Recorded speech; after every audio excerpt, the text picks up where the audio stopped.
Hello, everybody, and welcome back to the Outer Spaces podcast. This is your host, Joshua Gillow. And today I have Charles Gaudette on the podcast. He is, by every level and measure of success, he is the man. He's done incredible things. You'll hear it in his bio when you listen to the podcast. But just an incredibly service-focused individual who has done incredibly well in his life. And he has so many golden nuggets he drops throughout this episode. And we're going to talk deeply about failure. No one likes to fail. We're all told that we shouldn't fail. When we take tests in school, it's all about getting A+ and being perfect. And that's bullshit when it comes to life, when it comes to business. And we're going to unpack that for you and talk about something that has been one of his core drivers and how he's been able to be so successful. He started his first business at age 4. And then he talks about how he became a multi-million-dollar company by the age of 24 years old. And the way he drops nuggets in here, guys, definitely download this one and get ready to listen because it's going to be going. And get your notebook out. You might grab a couple of nuggets that can help change your life. So listen on. Hello, and welcome to Outer Spaces, a podcast dedicated to empowering designers and contractors in the outdoor living space. Through this show, I hope to create a powerful resource for you, someone who is trying to grow their company but might not have all the tools and processes to do so. On Outer Spaces, we're passionate about breaking the chains of small mindsets and helping contractors just like you take control of their businesses and their lives. My name is Joshua Gillow, and through my 25 years of dirt under the nails experience, I look forward to sharing tips, strategies, and other contractor success stories here on the Outer Spaces podcast. Now, let's get on with the show.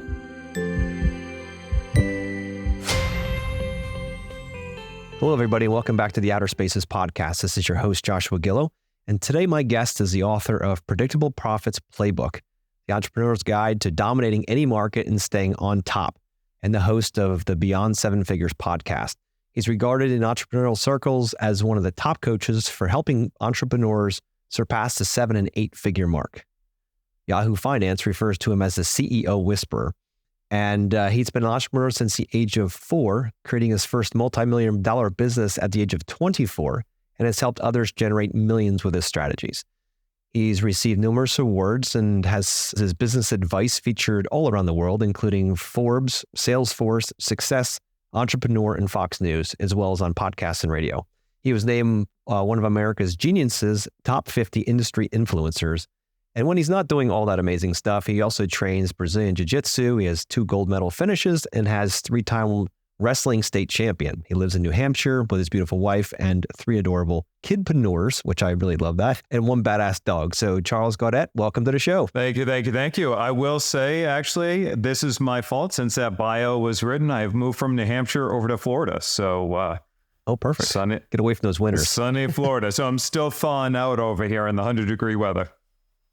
Oh my goodness, I bet, right? So you go from the mountains to the palm trees. But we were talking before the show, there's something about palm trees that just open up your soul and make it a beautiful experience, isn't it? For sure. I love it. Yeah. So today, what I'd love to get into, you've done so many things.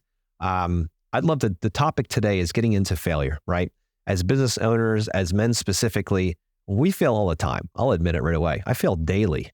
But so often we're told not to talk about that. And we're that if we would say it, that we'd seem weak or stupid or foolish or whatever it might be.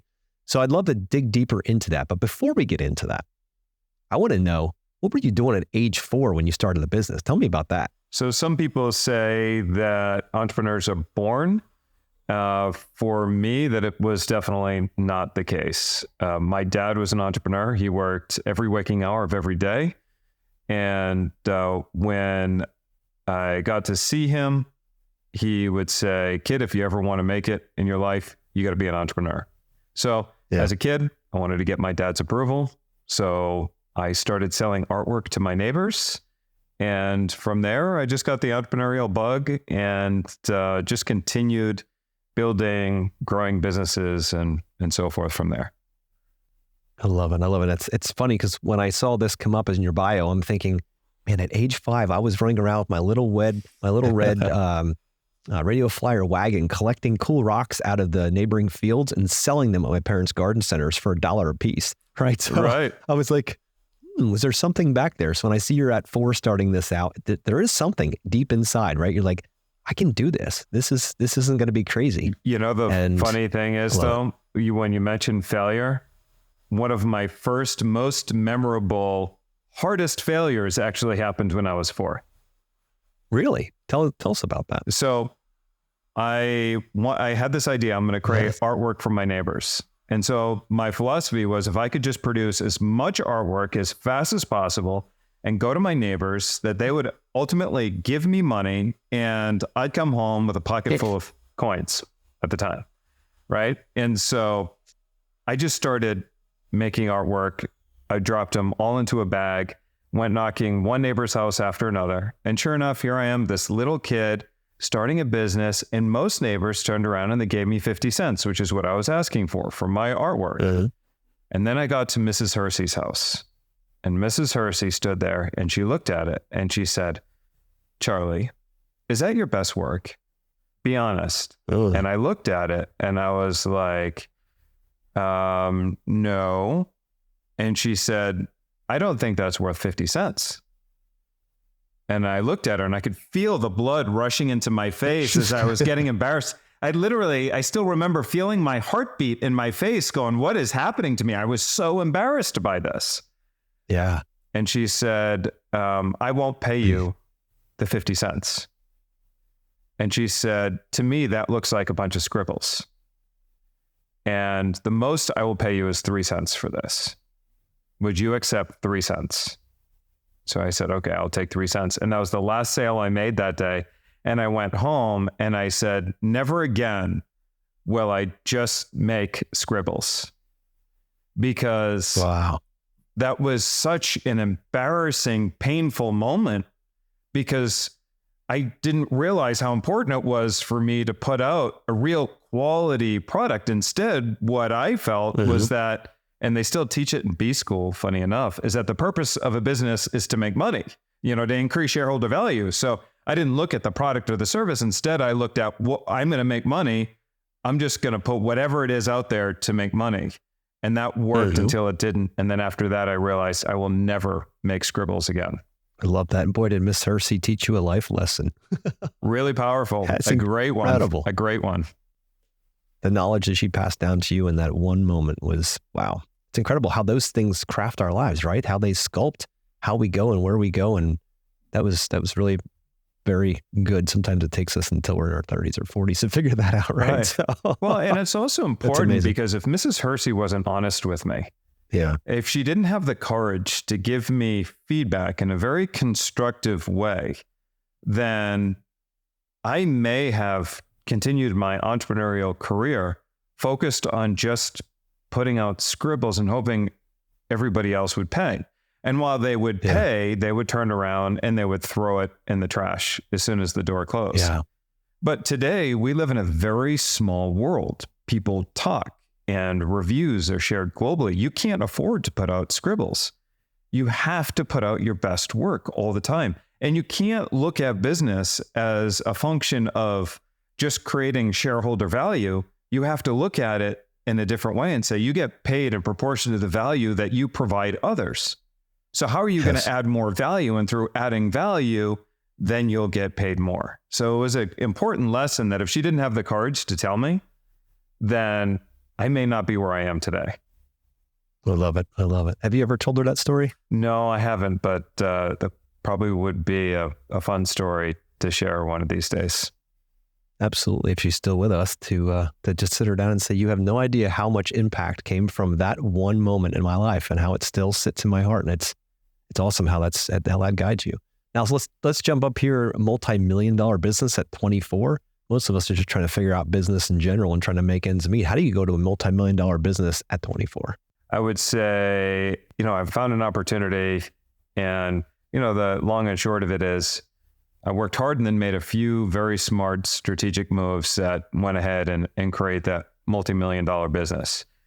You talk about failure, and when I was in college, the books that I would read were all about success. And I would just constantly surround myself with books on how to become successful and all of that other jazz. But there was one book that actually resonated well with me. Now, I remember before Trump got all this controversy around him and everything else, I read The Art of the Deal, but his book was written in terms of, I am so smart, I am so brilliant, and I did this, and I'm so smart, and I'm so brilliant, and I did this. And as a young man with a lot of learning disabilities and so forth, that was very intimidating to me. And I wasn't sure that I would be able to bridge the gap and become the man that I wanted to become. But then I read Richard Branson's autobiography known as Losing My Virginity. And Richard Branson took a different spin. Instead of saying, I am so smart, look at me, and I did this deal and I did that deal, Richard Branson said, look, I have learning disabilities too. And the short and sweet of it is, look, the only reason why I'm a billionaire and other people aren't is because I failed more than other people. I just put myself in a position to be willing to fail more than others. I was just crazy enough to keep getting back up on my feet. And to this day, he still talks about how failure happens to him every day. The only difference is now it's public and his failures are much bigger and carry a lot more zeros behind it. Yes. But he's still willing to fail. And for me, starting that multi-million-dollar business was less about the business itself. And there were, of course, a lot of strategies and stuff that went it, but it was the courage to be willing to take action and to take consistent, imperfect action over and over and over and over again. And then as you take action, eventually you begin to look at, okay, this didn't work and then this worked. And then you start doing more of what works and less of what didn't work. And progressively, that's how that company ended up having one of the highest profit margins in the entire industry. And we know that because the accountant partner of a big Boston accounting firm showed up at my front door because he said, I don't understand. What are you doing? Because he works with all these gray-haired older guys. And back then I'm 24 and I didn't know that I was doing anything different. But he said, what are you doing differently? Because I can't figure this out. And when I shared it with him, he was like, wow, I didn't even know that. But that's the difference between just taking action and just doing it and doing it and learning what's working and what's not working versus, just trying to make things perfect every time without failing. So what kind of business was it? So back then it was a real estate development business. Okay. And one of the strategies that we used was we formed partnerships. Most people, they turn around and they go, if you're going to build a home, you build a home and then you sell the home and you walk away. I sat there and I looked at it and I go, man, these people need so much. They need furniture. They need televisions. They need home theaters. They need alarms. They need driveway seal coating and all this other stuff. So I reached out to every person that I could think of that these people could do business with. And I said, look, I have a bunch of homeowners. They're going to need these services. In order for me to introduce them to you, though, I need to make sure that they're going to get an advantage that they wouldn't get just walking in off the street. So I want to make sure that they're winning here. If you can give them a discount of some sorts or a bonus, that would be great. And so they offered to do that. Then I said, in exchange, though, because I paid to initially acquire this client, and you don't have to pay to acquire a client, I'd like a small percentage of the revenue that you bring in as a result. And they agreed. And week after week after week after week, we were getting checks in the mail. And they just came in. And so we would deposit the checks. And that's when the accountant said, I just don't understand what the heck is happening right now, because you're making all this extra money, but from where? I need to make sure, is this legal? Yeah. And when we told him what we were doing, he was like, my God, that was brilliant, but it happened by accident. It just so happened by asking different questions and trying to serve at a higher level. Like, all of them need furniture. All of them needed this and that. Well, why don't I find a way to give them an advantage? And then all of us can win. The furniture company can win. The client can win, and I can win.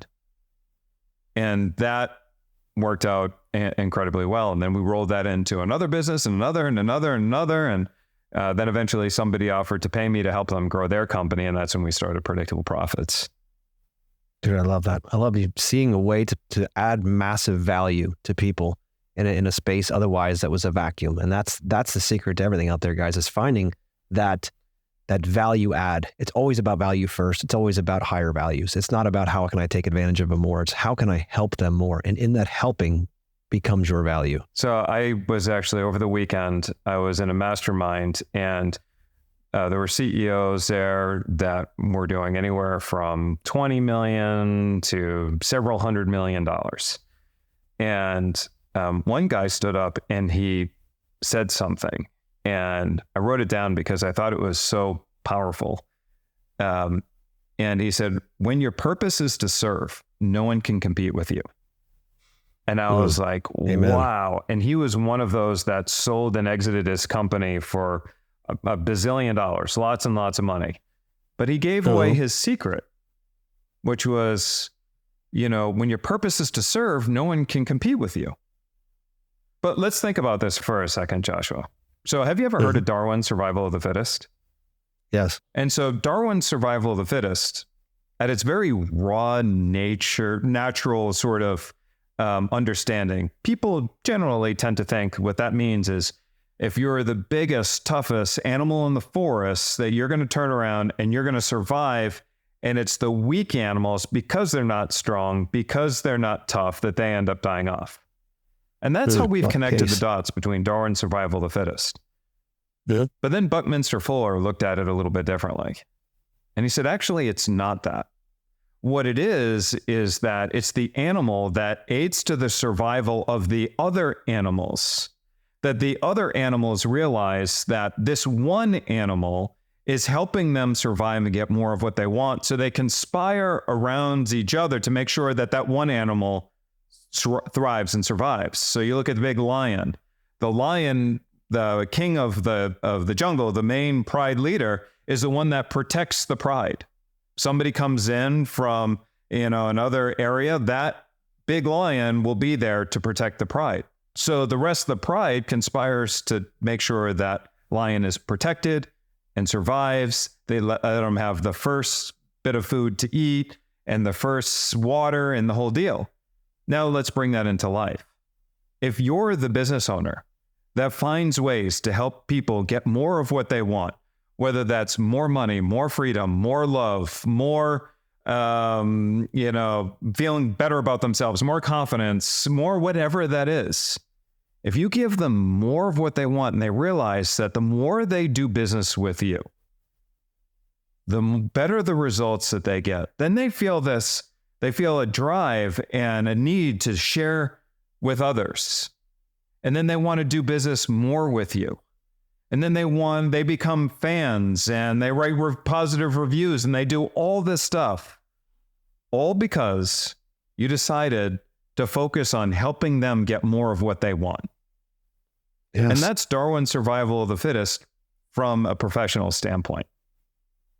Does that make sense? Dude, 100%, dude. I mean, you're preaching it and I'm loving it because it's so true. It's so true. So often we start businesses thinking it's all about just trying to make as much money to cover bills and do all that. And you eventually get into this transactional game, right? Where it's just about numbers and volume and all that. And the heart leaves, right? The service leaves. Your definition of service is what's the least amount of work I need to do to get the most amount of money. Sure. And that is not going to last long. And your point about focusing on being a servant, serve the people as best as you can. You won't have competition because most don't think that way. And you know what? God's all given us different gifts.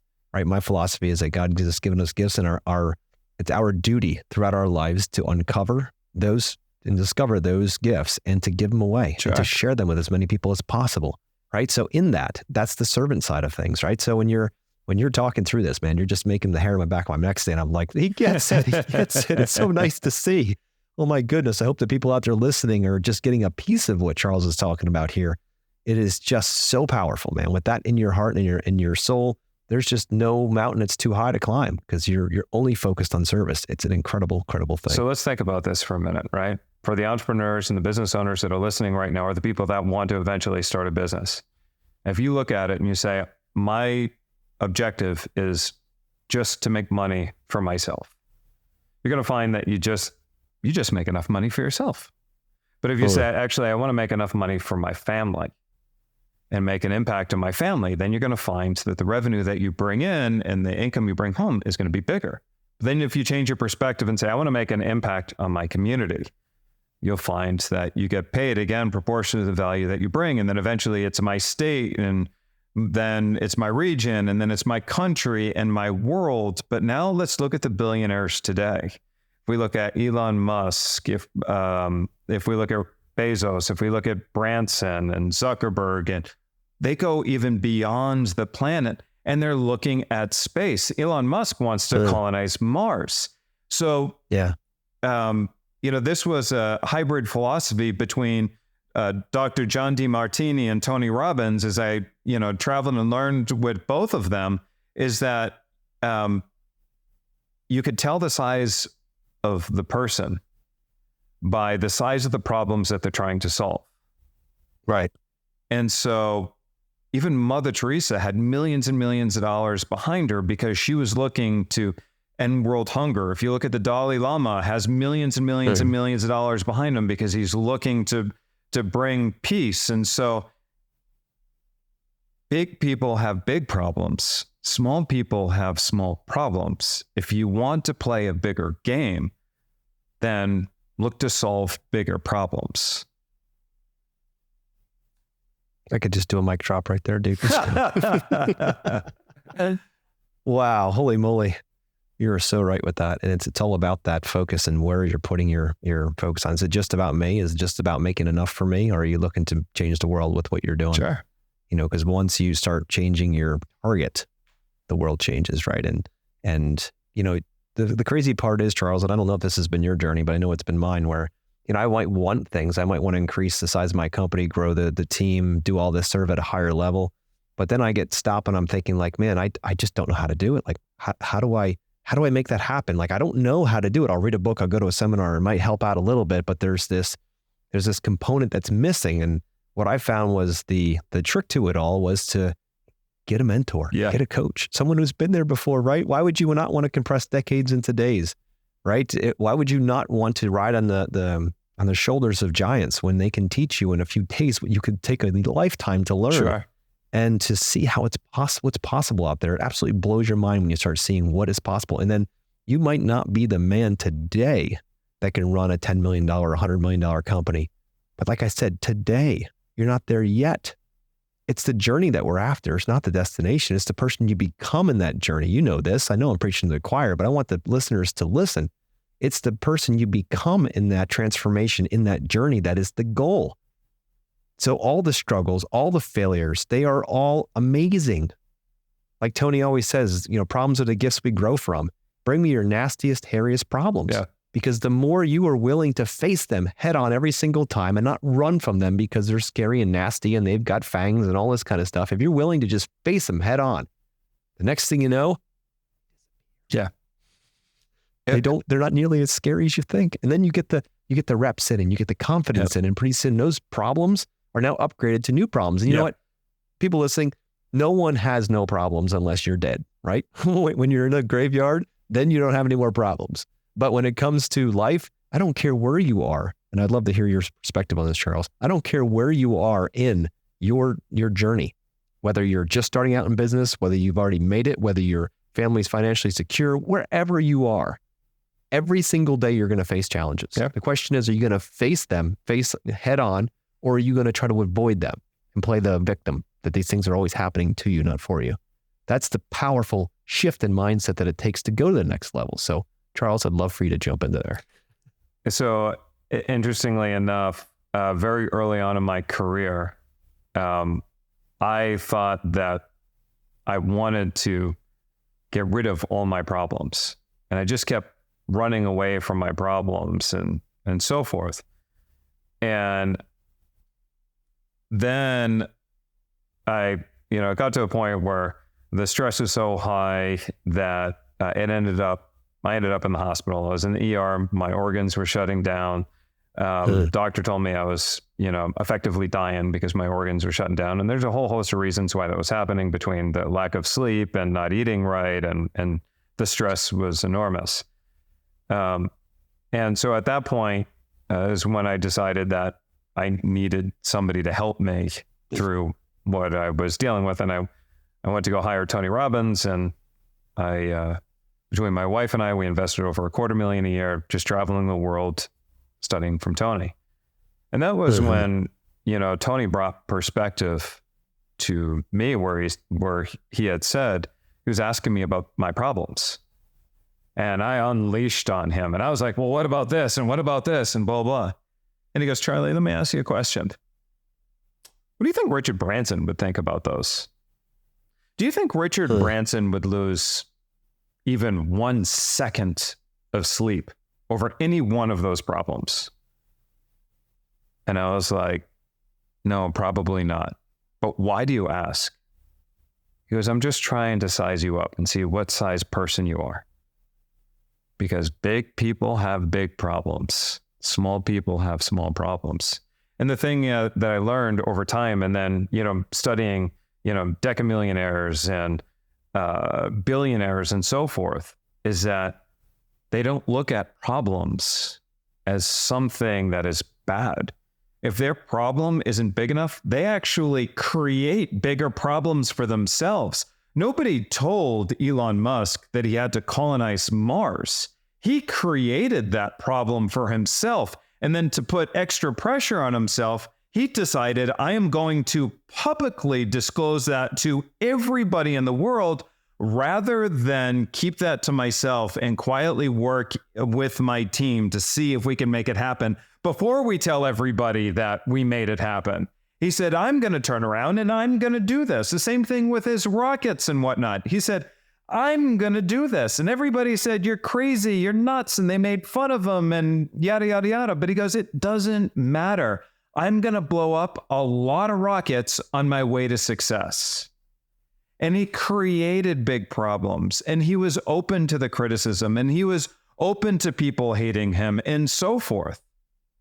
Versus little old me back in my 20s. I wanted everybody to like me, and I didn't want to deal with any problems. And then as I evolved through life and as I studied those that were far more successful than I was, I realized that problems are actually our greatest opportunities. And rather than run away from them, instead, the greatest tool in my arsenal is gratitude. We're running into a situation right now where there was a fraud attack on one of our companies. And they ran $411 million of attacks through our company. And that cost an enormous amount of money. And so my initial response is, why is this happening for me?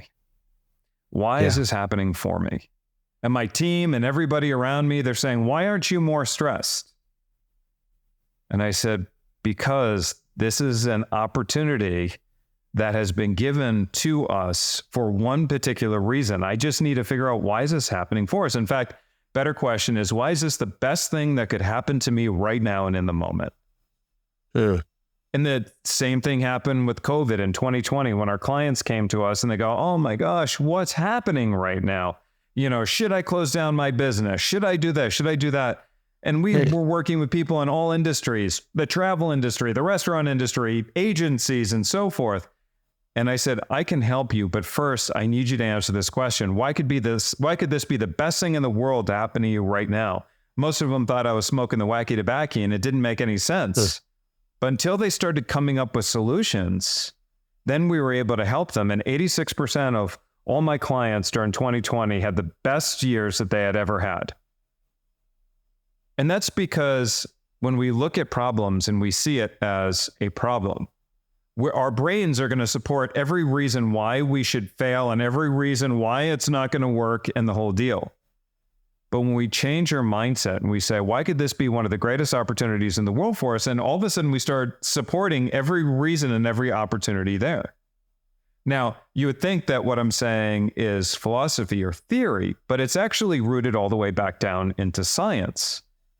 Dr. John DeMartini said, if you look at the smallest observable molecule ever, you'll notice that there's two sides. There's a positive and there's a negative side.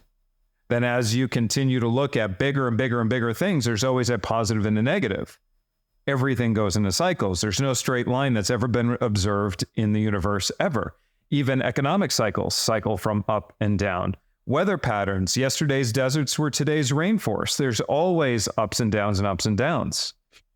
And so what John pointed out was that, look, you might not see it at the very moment that it's happening, but your greatest challenge is forming an opportunity at equal magnitude at the exact same time.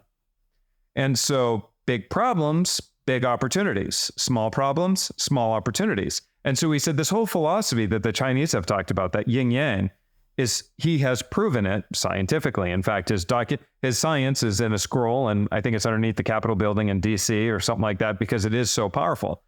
And so he said, so the yin yang, most people overlook the most important part of the yin yang. Can you guess what it is, Joshua? I do not. Can I guess? No. Go ahead. It's the line in the middle. The line in the middle that connects the black and the white. Do you know why that's so powerful? I don't. That's because that's where gratitude is. That is the central part of the yin yang. If you stay right in the center, that's where you're most powerful. He said most people think that love is the most powerful emotion, but love is on one extreme. Most people think that hatred, or some people think hatred is the most powerful emotion, but hatred is on another extreme. But if you really want to truly be an incredibly powerful person and keep yourself centered, the centered emotion that doesn't put you on one extreme or another extreme, that centered emotion is gratitude. That has become the most powerful tool in my arsenal, both in business and in personal life. So we talk about failure. We fail all the time. If you're not failing, you're not trying hard enough. But when it happens, it's now become habit for me, where I'll sit back and I'll find myself repeating, thank you, thank you, thank you, thank you, thank you. Now, who I'm thanking, sometimes I don't even know. It's just become this habit. And what goes on when you start in this place of gratitude is you're not reacting. You're not reacting and, I got to do this, and I got to do this, and, blah, blah, blah. Or on the flip side, woohoo, look at this, boom. And then you take your eye off the ball. Yeah. When you stay centered in gratitude, you're powerful and you can see everything.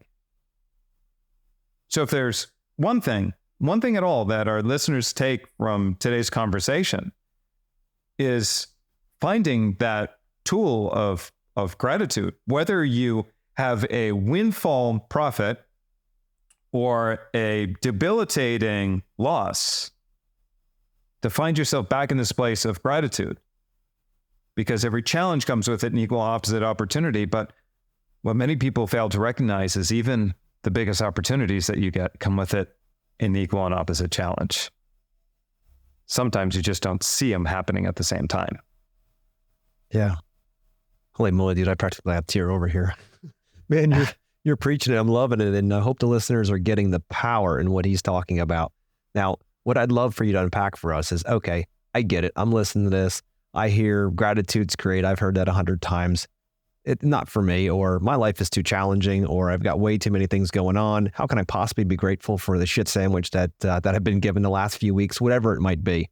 So I'm curious to see how you could talk people through that are maybe like the idea of gratitude. How can they implement? How did you implement it into your life? I know you work directly with Tony, which is, I've done a lot of work with Tony. It's been an incredible journey. You know what I mean? And it's unbelievable, his work throughout his life.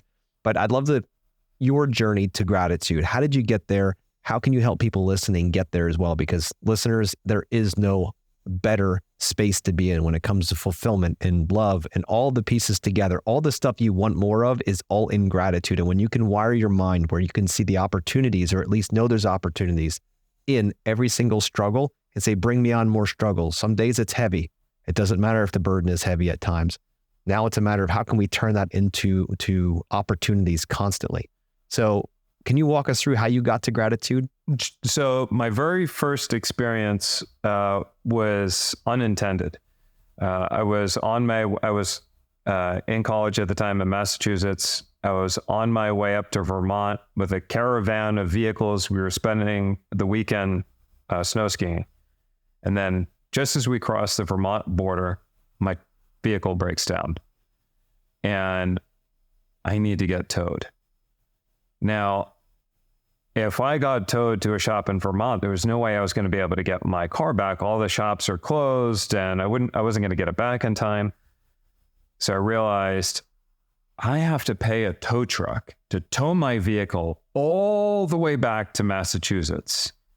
And I'm going to miss this big ski weekend that I've been looking forward to for so long. The tow truck driver picks me up. I get in the front seat with him. And the whole time, the vehicle smells terrible of just weed and tobacco mixed together. It was a miserable ride. And at one point, I caught myself saying, thank you. And I remember going, maybe it's the weed that I'm smelling. I'm getting a secondhand high, but what am I thankful for? This is terrible. This is a terrible situation. I should be mad. But I just kept saying, thank you, and thank you, and thank you. And then I'm laughing at myself. And I'm like, why am I so grateful? And then I get to Massachusetts. It's well after midnight. My dad picks me up, takes me home. The next day, after I wake up, the phone rings. I pick up the phone, and there's this girl on the other side. And she says, look, I figured if you picked up the phone, then it would be worth it. But I've really been wanting to talk to you. It's a girl from college, and it was my now wife who mustered up the courage to call me and figured if I picked up the phone, then it was meant to be. That we should start dating and everything else. And now here we are 20 years later, 3 kids, the whole deal. And I'm like, wow, had it not been for that, and I didn't pick up, I wonder what would be today. So then... I'm assuming that was a landline, right? Because it wasn't... A landline. The cell phones weren't a thing. Exactly. So you had to be in the spot. She was using a cell phone back then, but she had one of those big monster cell phones, right? But it was a landline for me. It was a landline for me. Yeah. So you had to be in that building to get that call. Yes. Yeah. Perfect. Yep. So, and then the funny thing is that really resonated with me. And after I forgot about that lesson for a few years, and John DeMartini reminded me of that lesson, but it's like a muscle. The first time you go to practice it, you're not going to believe it. You're going to say, I shouldn't be thankful for this. This is terrible. I was wronged. I'm not thankful for this. I was wronged. This is not my fault. It has nothing to do with me. Or I shouldn't be thankful for this economic situation. I shouldn't be thankful for this government policy. I shouldn't be thankful for this audit. I shouldn't be thankful for this and that. It's not my fault. It has nothing to do with me. There's no good that can come of it. I refuse to be thankful. But if you're willing to, for a minute, just give it a shot and fight through every ounce of your body that doesn't want to be thankful, and just trust that somehow there will be some good that comes of it, then you'll find, holy cow, there was something good that came of it. And then you do it again, and then you do it again. And then all of a sudden, when something hits the fan, like this $411 million attack that had, I'm grateful and actually feeling good about it. Because I'm like, wow, a challenge that big, I can only imagine the opportunity that has formed at the same time. Yeah. And it's a muscle that you have to be conditioned with, and, that you go through over and over and over again. But for those of you who are still thinking that I'm smoking the wacky tobacco, look at where you're at right now. Look at some of the best things that have happened to you right now. If I was a betting man, I would say that you could probably trace it back to an issue, a problem, a failure, where you could say, wow, if that didn't happen, I wouldn't have made this decision, which led me to this person, which brought me to where I am right now. And it could even be an even longer sequence of events. But oftentimes you'll find that your greatest rewards, your biggest blessings, have come from a seed of failure or disappointment or whatever, or problems those are the seed that eventually you could trace your way to your biggest victories, wins, points of happiness, and so forth. Is that the case with you, Joshua? Or is this me being crazy? Though, I mean, Charles, you could not have hit the nail closer and more direct on the head than that. And, I know when I first started out in business, you get your EIN number and the government says, here's how you pay taxes. The rest is on you, baby. You want to make money? That's fine. You want to lose? That's fine. They don't care, right? And most of us didn't go to business school and figure all this out. Like we just kind of go out and just get on the streets and start pounding the pavement and see what happens, right? So with that being the case, we see failures as being expensive or that they will ding our ego because we don't know what the fuck we're doing, right? Right. We're just out there. We're just slinging things at the wall and seeing what's sticking, right? So when it comes down to it and you say, you know what? If you see the big guys and they talk openly about their big ideas, and then you see, like you said, Elon Musk, how many times did he try to land those rockets on those floating platforms on the ocean? I mean, who the hell would ever expect that to be a thing? Right. Take a rocket to space, bring it back, and land it on a moving platform. Right. Like what? And he's doing it. How many rockets did he blow up to do it? Right. But he didn't care. He's like, well, one step closer. Well, one step closer. Yep. We learned something, didn't we? So every failure to me is a learning opportunity. Yep. And if you choose to call it a failure and call yourself a failure, that's an unsolvable problem. Right. And that unsolvable problem is what our brains always want to do for us. They want to create tons of unsolvable problems so that we can stay small and inside of a box so we don't get eaten by a saber-toothed tiger, right? Yep. So the reality is we don't have saber-toothed tigers anymore. And when we see failure as learning, it is absolutely necessary to fail to learn. You get on a bike. Most people don't get on bikes and just ride into the distance and do 100 miles the first day. Usually they fall off. They have training wheels. They brush up their knees. They bust up their elbows. All of that stuff. We all did it to start. Why is life any different? Why is business any different? I think it's because we're afraid that someone might see us and say something like, oh, look, he doesn't know what he's doing. No shit. Nobody knows what the hell they're doing out there. But the ones that are winning are the ones that aren't afraid to do it. Yeah. That's the difference. Yeah. The difference is they're willing to fail and do it publicly and not give a shit about it because they know they're one step closer to a solution, to the answer. You're right. Failure is an event. Quitting is a choice. It is that simple. If you choose to quit, that is a choice. But if you take failure and equate it to quitting, like, oh, I failed, now I have to quit, I can't keep doing this, then that's a choice you're making. But I fail every single day, Charles, and I'm sure you can say the same thing, because if we're not failing, we're not pushing hard enough. Yeah. And there's days that it's freaking heavy.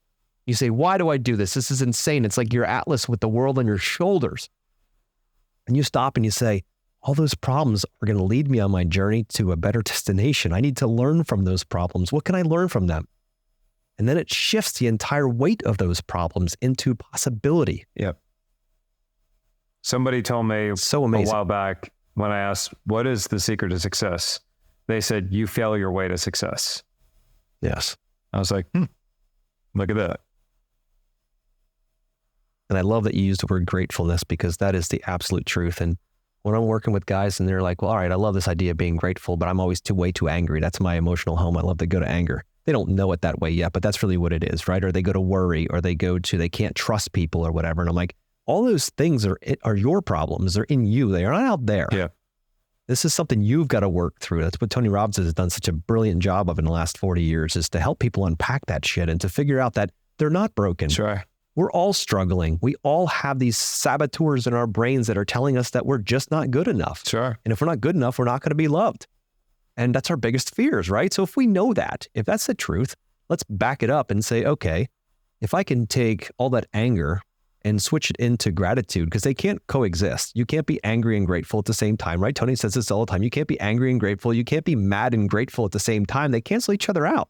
So why not just go for the gratefulness, right? Why not just try to find all the value in everything that happens for you, not to you, right? So what I tell my guys, I'm like, look, here's a challenge. I'm going to challenge the listeners to this as well. If you find what we're talking about here interesting, or it piques your interest a little bit, here's my challenge for you. Take out a piece of paper and write down just 3 things you're grateful for. Just 3 things. Because you know what? Your mind will start to see it.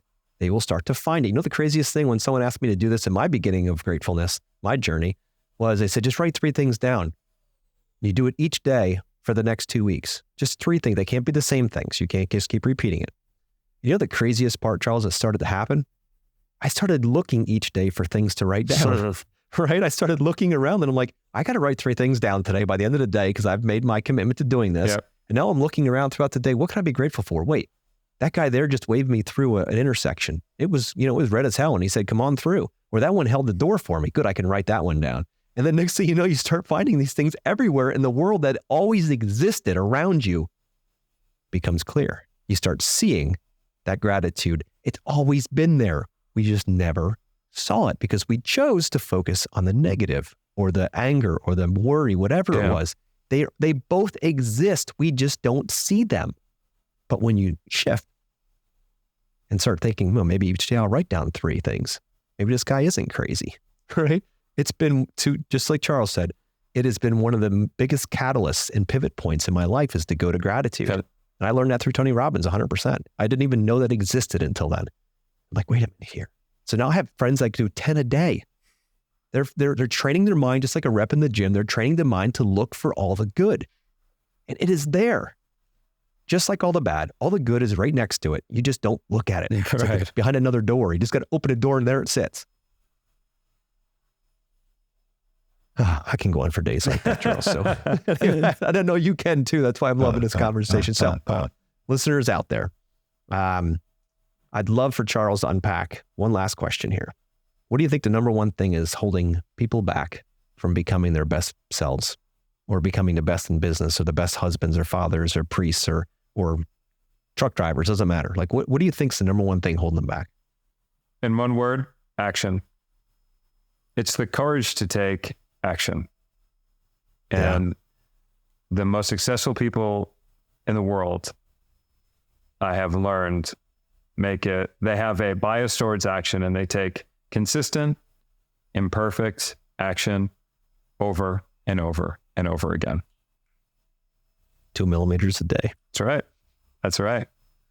I love it.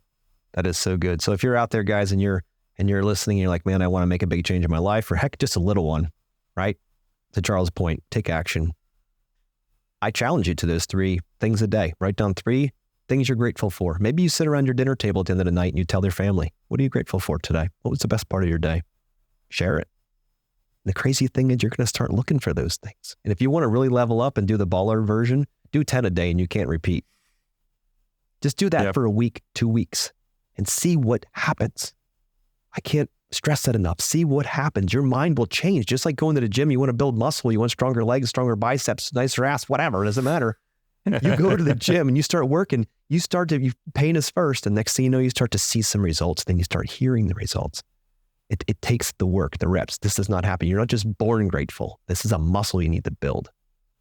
So Charles, any other thoughts you want to bestow on our listeners here? I've absolutely treasured our last 46 minutes together. I could go on and on and on. We're just barely scratching the surface of all the different ways that people not only can create success in their life and in their business. And I would just say for right now, focus in on the highlights of this conversation between understanding that, big people have big problems, little people have little problems, that if you want to be a bigger person, find a way to solve those bigger problems. And that comes from a place of serving. And then throughout that process, you're going to experience those challenges. You should be experiencing those challenges. If you want to play a bigger game, those challenges come with it. And so with that, to get through that, understand that every challenge comes with it an equal and opposite opportunity. So that brings us all the way back down to gratitude. Be grateful for that. And then as we concluded, we talked about having a bias towards action. Be willing to put yourself out there. Don't worry about everybody liking you. Don't worry about not, falling flat on your face. Just focus in on the bigger purpose, the bigger reason for why you're doing, the bigger impact, the bigger value. You want to be the king of the jungle, or the queen of the jungle. You want to be Darwin's survival of the fittest. Then find ways to add as much value as you can to the people around you, and you'll find that those people around you will conspire to help you become as successful as possible. Another mic drop. Love it. So I wish we had a button over here I can make that sound. Anyway, so Charles, if people listening out there, and I'm sure they are, loving what you're talking about, how can they reach out to you? How can they get connected to you? What can you offer them? Like, how can they How can you help them get there? How can you serve with them? Sure. I mean, I would encourage everybody to, follow me on social media, Charles Gaudet. They can find me, whether it's Instagram, LinkedIn, or whatnot. And, that's one way where we're constantly putting out content. You could also learn more about the work that we do over at Predictable Profits. So that's predictableprofits.com. And, ultimately, if you're looking to start a business, see what it takes to create sustainable growth in the business. We just put out a brand new edition of my book, The Predictable Profits Playbook. Take a look at that for whatever it is now, $16-17 over at Amazon. You probably find yourself getting a full college education with just that one book alone. So my intention again is to deliver as much value as possible, and see if I hold up my end of the bargain. Just with the book in and of itself. Well, I know what my next purchase is going to be right after this podcast. I'm going to go buy your book for sure, read through it. Awesome. And your heart's in the right place. Your mind's in the right place. I'm loving this, and I'm hoping the listeners are feeling that too. So guys, go out there and get the book. Follow him on Instagram. And if that resonates with you, reach out to him. I'm sure this man can help you on your journey. And, I bet you could write, and I know I could too, volumes of books of the failures we've had. But I look back at those and I say, without those failures, we wouldn't be where we are right now. And I will continue to adapt, and embrace every single failure coming, because I know it has a seed of something amazing in it. And without it, there's no seed.